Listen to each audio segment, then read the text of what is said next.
Welcome to Florida Mint on Florida Man with Greg, Wayne, Josh, and Cameron, the podcast where Floridians discuss the legends, lore, and crazy stories that always seem to take place in Florida.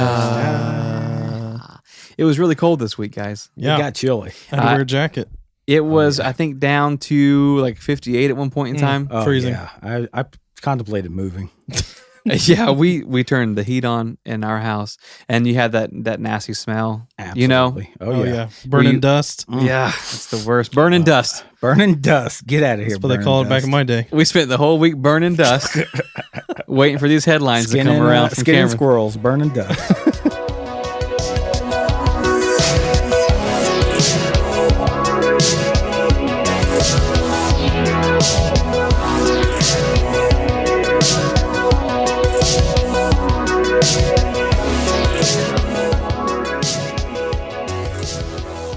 Okay, headlines. Headlines. Finally. Let's talk headlines. Florida baby Okay. Okay. Made the news. decides to help parents get revenge on a porch pirate. Okay, Good I deal. like Good that. deal. Finally, babies are getting proactive. So, porch pirates, if you're not familiar with the term, Yeah. especially around this time of year, there's a lot of people stealing packages off of people's porches, which is a yes. terrible crime. Don't Yeah, like that at all. No. I thought porch pirates shoot cannonballs at your door, Right. but No, I think Different you're type. supposed to shoot cannonballs at the porch at pirates. them. I got it backwards. They take your presents from you. Oh, So this family in Florida kept having packages stolen, Yep. or they weren't sure if they were stolen or just not getting delivered. Because we Always all see the videos of the terrible delivery guys. Right. We all see the videos of the porch pirates. So they weren't sure what it was. They decided to set up a camera, and that's what you do. they put a decoy box out. All right. Okay. I love anything decoy. Okay. For Yeah. some reason, decoy gets my juices going. You love being tricked. I love being tricked. He does always say Anything that. with a decoy. Decoy ice cream? Right. Like, that's not ice cream. It's sour cream. That's sour cream. He loves it. Sour cream and olives. Yeah, baby. Worse. Gross. So they put out a box with 3-day-old dirty diapers Ugh. from their 9-month-old. I can't relate. Wrapped them up, put them in like an Amazon box, Yeah. taped it up so it looked like it was, just being delivered. Uh-huh. 2 hours later, How many dukes does a baby drop in 3 days? A a lot. lot. Yeah. If you have an active Duke baby, Yeah. you're talking 19, 20 diapers. Oh, it can be like No. multiple in 3 hours. Yeah, I mean, for it's sure. Goodness. Yeah. Crazy. Why do you keep babies in diapers? Why don't you just let them just... Just running around pooping everywhere. Yeah. Like a Wouldn't that raccoon? be easier? I know. I'll take them over to your house and let I'm them run good. wild. So they put out this decoy box with the dirty diapers. 2 hours later, Wow. somebody comes up, scoops it up. I love and, it. they're off. Bye-bye. Yep. I love it. That's a great surprise, Yeah. especially if they open it in their car. Oh, yeah. When you don't want to take your dukes to the driveway, to the garbage can, No. You just package them wrap up. 'em up in the box. I wish I could be like, a fly in the back seat of that car. Ew. When the guy you'd love it. opens the Duke box. Yeah. I'm sure there were a lot of flies, actually. I know. Back before YouTube had all those fake prank videos, Uh-huh. I would spend hours watching legitimate prank videos. Yep. When they And- were real. This story's Good right old up my days. alley. I love that kind of stuff. Oh, it's so good. Y'all remember Punked? Oh, yeah. Oh, with Ashton Kutcher. Cooch. What a cool guy. He seems like a great dad. Oh, yeah. All right, next headline. Headlines. Round 2. Florida man finds loaded semi-automatic rifle in toy box bought at Goodwill. Sounds about right. Cool. Yeah. So- Okay. How do you dispose of your weapons? And toy box. Put it. Donated. Give it Donated to to I charity. love it. So this Florida woman went to Goodwill. She buys what she thought was a baby Einstein bouncer. two baby stories, right? Wow. Yeah. And You trying to tell us something, bro? she wraps it up. What the? I might be. Oh, Cameron's Okay. pregnant. Or he wants a baby Einstein bouncer. Yeah, that's it. So she takes this baby Einstein bouncer that she Yep. bought from Goodwill, wraps it up. Uh-huh. She goes to a baby shower. She's given this as a Oh, gift. my gosh, I love my gosh. And the couple open it. No. And the guy's like, y'all got me a gun? No. And they pull out a fully automatic Okay. AR-15 that was What? loaded with Dude. live rounds out of this, What's this happening toy at box. Goodwill? The thing was, like, it was wrapped up at the store. Like, the box was not open. Like, it looked like it had never been How opened. hard is So that to decoy? she thought she got this great deal. She wasn't buying used. She thought it was brand new, and This somehow guy, he knows I love decoy. I A know. decoy baby Einstein bouncer?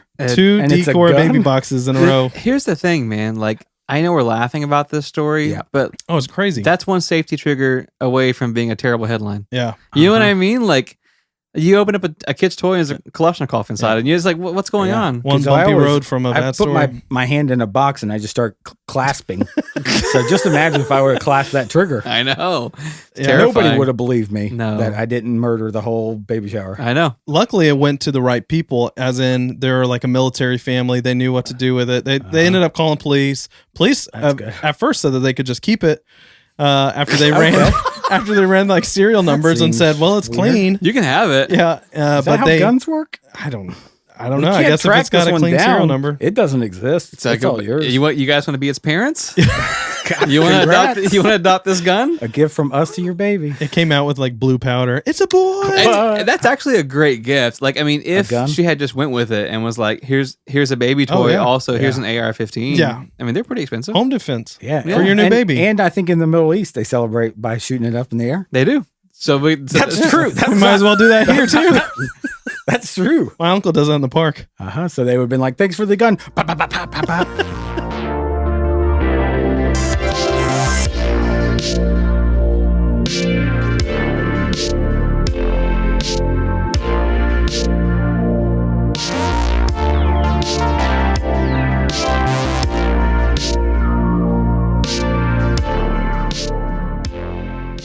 Hey, guys. Hey, Happy to be here. Happy to have you. Happy to be seen. Lord bless you.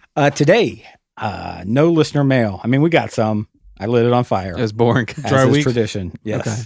So today I wrote a memory challenge. Memory challenge. Uh-oh. Memory challenge. Oh I no! hope it's for Wayne For because you guys. my memory's Both terrible. of you two. I've got a goldfish memory. Guns. I got guns pointed at both of you. Yeah. I eat All right. goldfish for breakfast. This is a year in review. Okay. Episodes 1 through 10. 1 through 10 Oh, That's jeez. of our show. Episode 1. This is gonna Oh be terrible. my god! Question 1. Episode 1.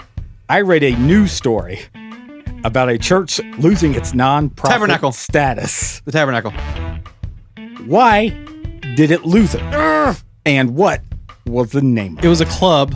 It was called the Tabernacle, and it lost the status because they were doing. They had like stripped something or naked. 1 something. point each. Okay. 1 point each. It was running as a club. Yeah. Whew. All right. Question 2. Okay. Episodes unknown. Okay. Oh, What is the name of our unaired episode? Swan Voyage. Nice. Oh, that's some BS. That is. Bam. We 1 had- point. Oh. Episode 3. Okay. Who let the air out of your car tires? This American Life. Nice. What? Yes, This American Life. We had a rivalry in the beginning with This American Life. Glass. This Yeah, American Life. We obviously beat them out. Yes. We're doing way better than them. Question 4. Episode 4. Okay. Clark Clerk Uh-huh. Oh, wrote in love and that asked guy. us, which movie had the best ending? And which one left you with the most joy? He Okay. gave you these options. Which one did you choose? Oh, man. That's fun. This Into is the fun. Wild, Where the Red Fern Grows, Titanic, $1 Million Baby, United 93. Clark Clerk asked, which movie had the best ending? You guys said, I think I said Red Fern Grows. okay. I think I said something that wasn't on the list. You said. I thought you said Titanic. I don't. I have 2 no points, idea. Wayne. Oh wow! I got both. Yep. Wow. -1, Cameron. Cameron's looking at me like he's suspicious. I Like have no idea. Like he thinks you gave me the answers. I but listened. This was natural. I swear to God. I listened. Question 5. Okay. What was the name of episode 5? What? Oh my. Hold on. No. I think I know this. I don't Alright. know. Bon Mazel. Yeah, Bad, it is. bad to the bone. I think it is Beaumazel. -1. Cedar Key Lock-In. Oh no. Cedar Key Lock-In. Wayne disagrees with everything though. That is true. All right. This is a good one. This gives you plenty of options. Okay. Question 6 about episode 7. Okay. Jeez. I submitted our podcast to a linguistic analysis personality trait service. I do remember that. It analyzed our speech patterns, vocabularies, cadence, and inflections to create personality profiles on each of us. I do remember that. Name any qualities any person or co-host had? I liked apples. 1 point. Cam, 1 point. I think I was like wholesome. Wasn't that what like one of mine? Oh, please. Minus 1 point. I'm not gonna guess anymore. If I'm gonna lose points. Somebody was like True American. No. Okay. Something about American. I mean- Minus 1 point. I think Josh has something Back about to his zero. about Josh's like pheromones or something, right? Pheromone heavy. Was it me? Greg was pheromone heavy. Greg was pheromone heavy. Okay, I do remember that. Half a point. Okay, we had Greg. Yeah, let us know. What about Greg? He's an idiot. Pure, caring, Pheromone shy, heavy. unhelpful, Yeah, that's true. enjoys raves, pheromone heavy. Yeah, okay. I do remember that. Okay, who was unauthentic but date worthy, lickable, and enjoys buggery? Oh, that's definitely Wayne. was it me? Minus 2 points. That's Italian Cam. Italian You got Cam. minus okay. 1 point for Cam, minus 1 point for Italian Cam, minus 2 points. Who was peacemaker, unsure, annoyingly sensual, Oof. semi-infallible? That's me. Minus 1 point. That was me. We haven't got anything right. Who was this will refresh your memory. Who was boyish, Oh, jeez. patriotic, pinchable cheeks, magnum, uncut. That was Cameron. That was Cameron. We did so well up until like question 5 or 6, Oh. and then question 6 had like 7 parts, and we missed them all. And Wayne was stern, Uh-huh. spiritually penetrable, Yeah. sloppily well spoken, and metallic in taste. God, it's perfect. It's so spot on. They nailed us. Yeah, nailed they us. did. Woof. Question 6 or 7, I don't know. I Lost think, count. I think we're on 7. It's about episode 8, which is Okay. even more confusing. I asked you about slang and if it was true or not. I categorized them in 3 categorizations. Okay. Real Gories. old, real recent, and real real. Oh, yeah. I do remember that. Use these in a sentence. Oh, jeez. Shape in a drape. Oh, that girl. She got shape. She's a shape in a drape. And was it That's spot on. real old, real recent, or real real? Oh, that's That was real old. real old. Plus 5 points, Cam. Yes. I said real old first. Wayne. Mind the grease. Use it in a sentence. You come around these parts, better mind the grease. Okay. That's real good. Real old, real recent, real real. That was real old. That's real. No, it's real old. Real. Real real means fake. Real old means real old. 1 point, minus 1 point, Cam. 1 point real for Wayne. Jeez. Mind the grease actually didn't mean what you just said it meant. So minus 2 points for that. Mind the grease was used in the 18th century instead of excuse me. Oh. That's what I Making your way through So that a was crowd. real. I basically just said that. I think your sentence was, If hey, you're- look in my cabinet. Mind the grease. If you're coming around these parts, excuse me. Basically what I said. Episode 9, question 8 or 9. Okay. We told childhood stories. Yeah. Mine started with a trip to a vending machine at a bowling alley. What? I purchased 2 skin adhesives. Oh my gosh. What were they of and where did A I tiger. put them? A tiger on your arm. Had a tiger in a waterfall. 1 point. Tiger crawling up a waterfall. 1 point each. Yeah. What was the other one? Was it like I thought it was 2 tigers. Robot? No, I thought it was, I had a tiger on one arm and a robot on the other. I thought it was 2 tigers. You're well read. A tiger and a black panther Yeah, okay, that's what I meant. crawling up air. 2 large cats. 2 large cats. Yeah. And you scratched them off for your soccer game. Or Yes, you tried to I scratch them tried off. to. That was a great story back in the day, dude. I can't even think back about that. That was one. so fun. Episode 10, fill in the blanks. Okay. Cam tells a news story that included the quote, I didn't realize there were so many blank and squares. That's not the blank to fill out. That's a curse word. Oh. Blank and squares. I suppose blank and blank don't mix well. What? I don't know. I didn't realize there were so many beeping squares. I suppose blank and blank don't mix well. I honest to Squares. goodness feel like I don't know that at all. I'm drawing a blank. This guy was at a funeral service, Okay. hiding in a hole, It was the guy who was pretending to be a ghost at the funeral. and he supposes blank and blank don't mix well now. Meth and something else. plus 5 points if you get the second word. Oh, meth and I don't know, man. Like Ghosts. meth and Josh is doing sign language. Meth and cemeteries. Oh, meth, Which and I've always cemeteries. said. Meth and cemeteries. That would have been a don't great mix. episode title. I can't tell if I don't know sign language or you don't know sign language. I think I'm doing mirror. Well, I'm pretty sure Josh started off doing sign language and then it was like gang signs. It always ends in gang Yeah. signs. That has been 1 through 10 memory challenge. Well, who won? I won. No, you didn't. I for sure won. It was almost a tie. I got 5 points at one point. Wait, it was a tie? Almost, yeah. No, I don't think so. That was a lot of But fun. there's a plus or minus 5, Mm-hmm. so it's a tie. Yeah. We'll have to tune in next time for episodes 11 through 20 memory challenge.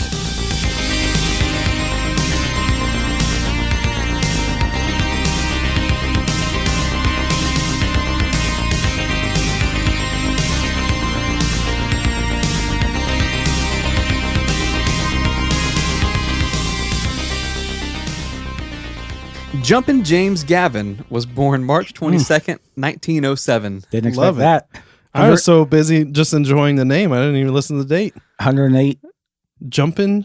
years old. That's all I remember is jumping. Jumping. Jumpin' James Gavin was born March 22nd, 1907. If he was still alive, Josh thinks he'd be 108 years old. And he'd still be jumping. 112. He'd still be jumping around. 112. Change that. I'm doing math here. He was born in Brooklyn, New York. Cameron, could you do your Brooklyn Oh, accent? man. Cam's is so Oh, good. God. It's so dead on. Hey, it's a jumping George. What's he trying to sell something? On the hey. So not only is that a carnival barker, you said Jumpin' George. His name was Jumpin' James. It's a jumping James. So there's a bit of confusion about James's heritage And the accent. and his accent and his first name. Both of his parents were Irish immigrants, but there's multiple names on his birth certificate. So like on the original copy, there's like pin marks like scratched through and new names written in. Like, you think that they were like, the wife wrote a name, father said, no, I don't like that one. I thought that's how you Scribbled it out? revealed. It was Oh. like a scratch off. Are you the father? Or are you not? No, not on his name, like on the parents' names. Oh, The parents' names have been crossed off and replaced with other parents. that's a bad look. Oh, I thought it was a new Maury where Right. he Yeah. scratches off and it's like, you're not the father. It's like, yeah. Right. Well, to make matters even more complicated, James Gavin was placed in an orphanage before he was 2 years old. So Orphans. no one really knows, where he came from.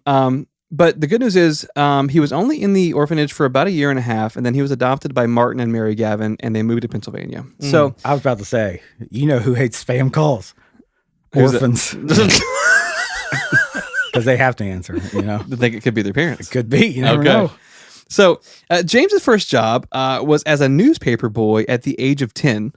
Okay. And over the course of 1 year, he had acquired 2 additional routes and was a carrier for 3 out-of-town papers. How do you acquire routes? I thought you just get a route. I think you beat up the other newspaper boys. Yeah. Yeah, you had to be super efficient. Yeah. He was just doing so well. I guess that's how he got it. But Wow. he was basically a hustler. Like he would leave on his bike at 3:45 a.m. Jeez. Pardon? and he would deliver papers until it was time for him to be at school at 8 a.m. Oh, this guy also went to school? Yeah. I just assumed he had quit. No, at 10 years old, he's working from 3:45 a.m. until 8 a.m. and then going to school. That new Xbox must be coming out because that's the only time I get. He's working hard. Urge to work. He held the newspaper job until the 8th grade when he went on to work at a barber shop. Okay. And so the interesting thing about this job was he was always the youngest person in the room. So I hope so. Yeah. So while he's sweeping the floors and taking out the garbage, he's surrounded by a bunch of old men telling stories. Okay. Yeah. And so he's kind of like eavesdropping in on what they're saying. And the majority of their stories were always about like wars they had served in or fought in.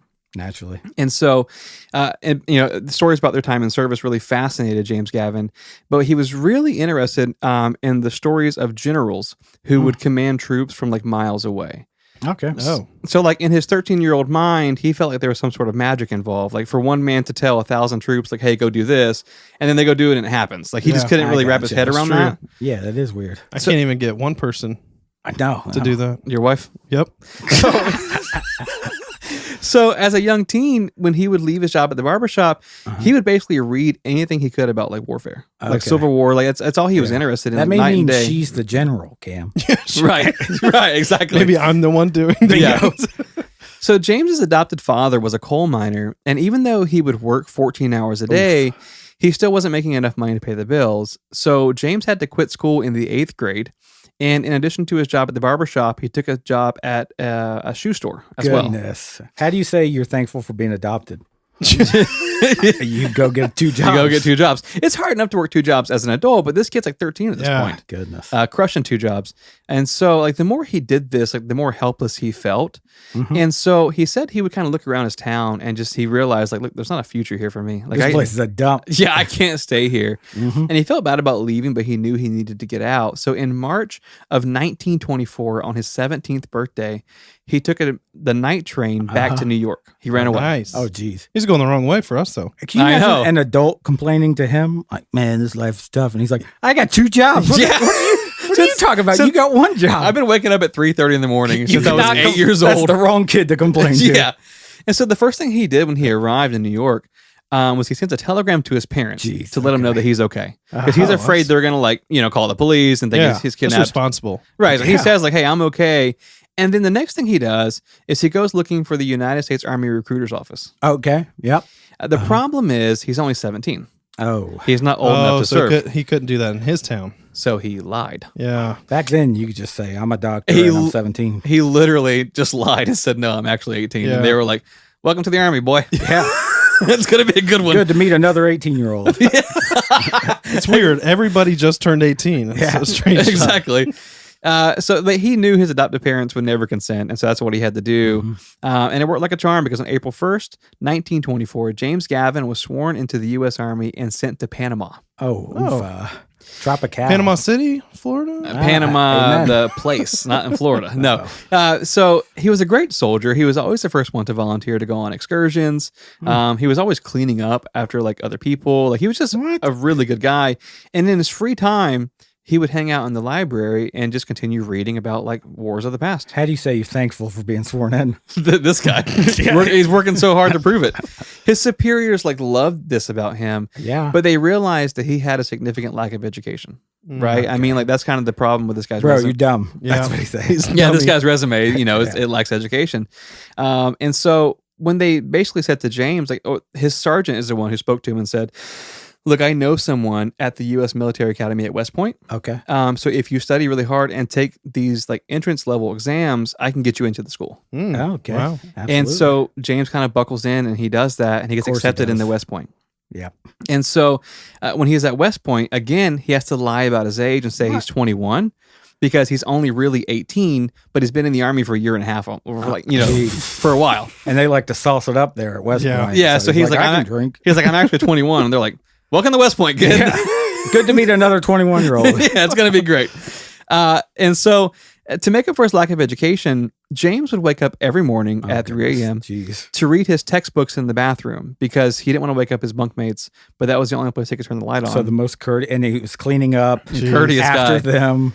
And so because of his excellent grades and the fact that he had already served time in the military prior to West Point, James Gavin graduated at the top of his class and was immediately promoted to second lieutenant. So he gets like a higher rank right off the bat. What a guy. Yeah.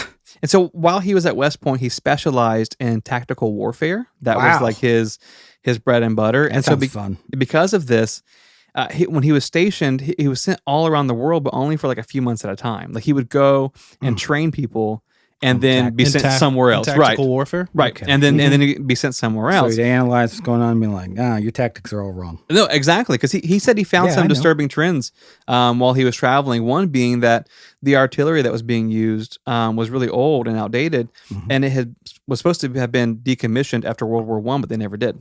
Oof. And that was happening like everywhere.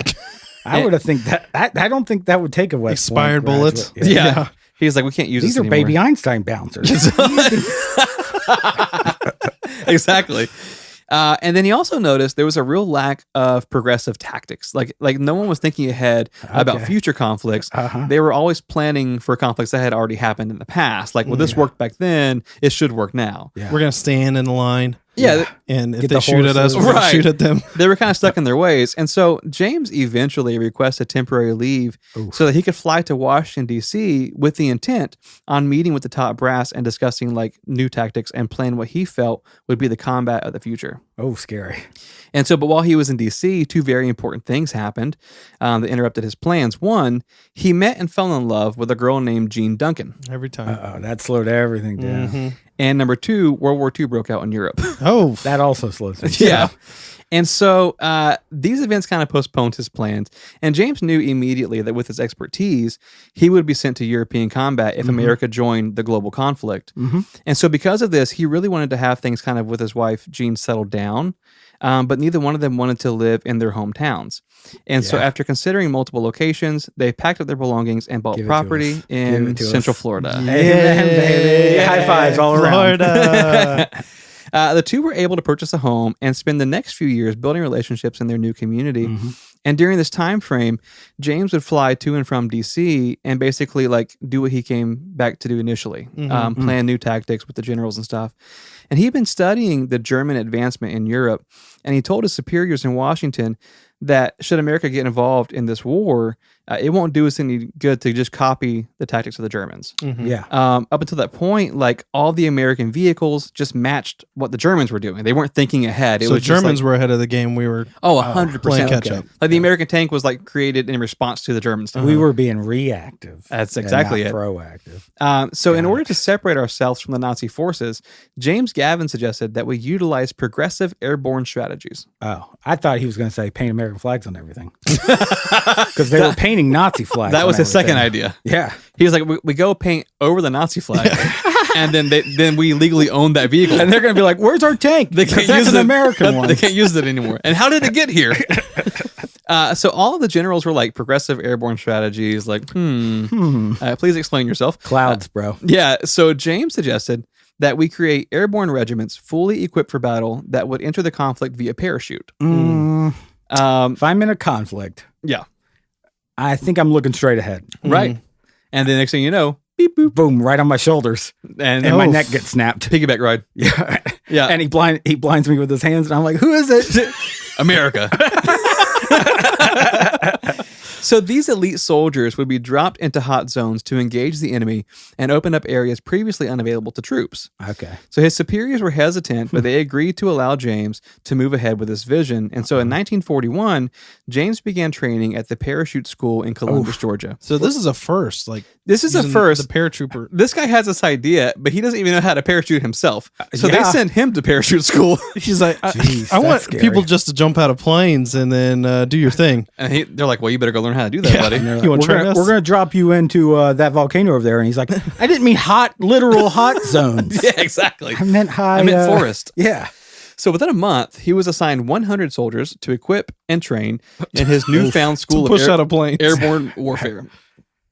James was given Yikes. the rank of captain over this new division of soldiers, and it was told to him that it would remain top secret and experimental until it was proven to work. Until someone looked up. Yeah. Yeah. This is secret until someone sees you Right. in the air. So 2 months into training this new unit, the Japanese bombed Pearl Harbor, Oh, fuck. basically marking America's official entrance into World War II. So the top brass, they contact James, and they're like, hey, let's go ahead and make this a You real ready, thing, bro? Let's Yeah. do it. Are you ready? Let's go. So he starts like expanding this like airborne division, and he was promoted to colonel, even though he was still in his early 30s. Jeez. Wow. He began training hundreds of soldiers on mock airborne missions, and he was always the first man to jump out of the airplane and always the last man to go to sleep after training. And so Wow. those standards actually are still set in stone by like elite units. Like that's kind of like he set those standards. Wow. That was like his thing. So he went by. He's like, "You awake? You awake? Okay." Then he's like, Fine, awake. He's like, "I'm going to bed." So after a few months of training, James's airborne division was selected to participate in the Allied invasion of Sicily. Gavin's regiment would be the first ever in the history of the United States Army to make a regimental-sized airborne parachuted landing. Now you're talking Cam's favorite. This is bread and butter. The Sicily one? Oh, yeah. Oh yeah, Yeah, Cam, go on. Talk about it. It's Italian. a Sicily. It's a Sicily. The mission was codenamed Operation Husky, which oddly enough Amen, baby. was the nickname for Josh's honeymoon. Oh, my what? Operation Husky. Oh, that was Oh, geez. You're welcome. perfect. The mission was supposed to be done at night, but James disagreed because neither he nor his troops had ever practiced nighttime jumps. Oh, no. What the? How are they not playing for that? It all happened too fast. They were just like, "Oh, we have to jump in the daytime." They're like, Jesus. nighttime and sleep time. That's when- Yeah, exactly. That's when I practiced Operation Husky. I know. Got him. So on July 19th at 10 a.m. in the morning, James and his soldiers finally reached the airspace over Italy after approximately 24 hours of collective flying. Oh, That's awful. Before exiting the plane, James was informed that they had encountered higher than expected wind speeds and would probably land off course. A few minutes later, James was the first man to exit the airplane. You know, I find it hard to sleep if there's like a grain of sand in my bed. Yeah. Right. So now try to imagine you're in a plane for 24 hours and they're like, okay, we're going to drop you over a warn zone. Yeah, we'll wake you up when it's time to fight. Yeah. Get ready. Now take a nap. You're good, bro. And the wind's blowing harder than usual, so you're probably not going to land where you're supposed to land. Yeah. We cool? Yeah, so because of the wind speeds, the regiment was immediately scattered. Jeez. When James landed, he fractured his ankle and was only able to gather 20 soldiers. Oh, what? my goodness. Out of how many? There was over 100. Oh my gosh. So they had landed 30 miles away from their intended target. What? After marching all day, James and his band of 20 men encountered an entire regiment of Italian forces. Oh, That's gotta be it's more than- Americans. Yeah. Perfect. Although they were outnumbered 10-1, James was able to use guerrilla warfare tactics to make the enemy believe his fighting force was actually much larger. Since they were an experimental top secret airborne unit, no one expected them to drop out of nowhere Absolutely. Yeah. and just start fighting. So after hours of intense firefights, the Italian forces were eventually driven back and sounded retreat, abandoning the area altogether. Jeez. They put on fake mustaches and chef's hats and had pasta. Yeah. And they're like, it's the bolognese. And they're like, okay, our countrymen. Yeah. And then boom, boom, shot him up. So James did a head count after the battle Uh-oh. of his surviving soldiers, and including himself, there were only 8. What? Wow. They set up a camp on top of this hill called the Biazzo Ridge, and within an hour they were informed that a large German force was approaching. Okay. It was approximately 700 infantry and 10 armored tanks. Not this on could our be a bad team. time. Yeah, not on our team at the time. James and his soldiers were the only Allied forces between an entire German brigade and the beaches of Normandy, where the U.S. was barely maintaining control. Well, they better get their paint out. Paint that Yeah. tank. James, Yeah. and, you could just say James and his crew. Yeah. Yeah, 'Cause exactly. His forces is kind of like, His merry men. he had 8? It was plus him was 8. Yeah. Jeez. That's not even a football team. I know. So the German forces, they weren't coming to basically kill James and his little squad. They had no idea they were even there. Yeah, because, These They jumped out of the It's only sky, 8 and there's people. only 8 of them. Well, these Germans were going to reinforce the rest of the German army that was fighting on the beaches of Normandy. So this is about a month after D-Day, which is the largest sea invasion in history, one of the biggest battles ever. And the beaches were still being contested. So James knew that if he and his men left, there would be nothing stopping the Nazi reinforcements. So instead of retreating, James and his 7 men commandeered German tanks one at a time and then would turn them on the rest of the German forces. Well, once you paint American flags on them, Yeah. Right. it's Well, confusion. and it's confusing because you see your own tank like just slowly turning around, There you go. Okay. and then you're like, "Hey, what's an Italian name? Anthony. Stop shooting at us. Anthony is the We're on the traditional. Hey, spaghetti. We're on the same team." Hey, spaghetti. Yeah. So the fighting went on for an entire day, with James saying, "If anyone leaves this hilltop, they better be dead and rolling down it." What? So But he didn't have to say it loud because there's only 8 of them. yeah, exactly. So the battle ended with the Americans still controlling the Biazzo Ridge and the German forces retreating. They're so confused. Like Complete they confusion. probably didn't even know they were there. I know they were just getting shot by their own guys. Like, Yeah. hey, this is A confusing. malfunctioning tank is up on that hill. Right. For his actions that day, James was awarded the Distinguished Service Cross and promoted to general at the Jeez. age of 36, one of the Goodness. youngest generals in the American history. And he did all this with a broken ankle. Yeah, exactly. Oh my gosh. So James went on to lead the airborne troops in numerous battles until the Germans surrendered completely, and he was able to retire from the armed services and into civilian life with his wife in Florida in the 1950s. The 50s, man. The 50s, man. That's a time to be alive. So the two lived and worked peacefully in the private sector until 1961, when James received a phone call from President John F. Kennedy Goodness. asking him to be the ambassador to France, Okay. which he accepted. Yeah. And then that position lasted for about 3 years before James retired again, believing right. this time to be for good. And then in 1977, he received a phone call from President Jimmy Carter Okay. asking him to serve as the head of the CIA, What? which James declined. Okay. Nice. He said he was, look, I'm tired, man. Bro, I've been since 8. I know, like I've been Age going 8. going hard for a long time, dude. James passed away in 1990 after being named a Great Floridian and placed in Florida's Hall of Fame. Wow. His wife, Jean, passed away in Orlando, Florida in 2016 at the age of 92. Goodness. And that's the story of Jumpin' James Gavin. Goodness. I can't believe that they let them do more jumps after that first. I can't believe he signed up again. What's He's like, crazy "That is didn't go good." when that battle ended, he requested immediately to be sent to Normandy. What? Goodness. Jeez. Yeah, and what's crazy, it wasn't that far away, and they still did an airborne drop to the beach. He's like, this is what we do. Yeah, This is who we are. This is what we do. I got 2 ankles. Yeah, and it was They don't call me Jumpin' Jack for nothing. What's crazy is like over the course of his like career, Uh-huh. he just kept being like placed in charge of other divisions and then Wow. turning them into airborne divisions Good. because he was just like, hey, we need this like. And we're gonna get better at it, by the way. Like we're gonna land on target, and we're even gonna do it at nighttime sometimes. We'll see what I happens. heard only 20 of you guys survived Yeah. the Guys, fall. a newsletter went out. You know our new captain? Apparently, we're jumping out of planes now. yeah, yeah. I'm it's just gonna, a cook. I was supposed to be a cook. it's gonna be a lot of fun. and he renamed himself Landing Perfectly Jack. Okay, Wayne has suffered a Charlie horse and has had a spasm. After reading a story about a man that jumped out of plane. And he's been working for since age 8. sitting in a chair. Wayne injured himself sitting Broke his down. ankle, defended against 700 Nazis. Jeez. And Wayne can't even read the story. It shows how ill prepared I am for an emergency. I'm like, oh, this guy's done. He's screwed. CPR? Don't know it. Basic medical training? Nope. I don't know if I can sit down. Josh didn't move. No, I'm like, oh, I moved my feet out of the way. I thought he was going to step on my toes. That spasm. Yeah, careful sitting down. Sitting is dangerous. Yeah, Jack told me about that.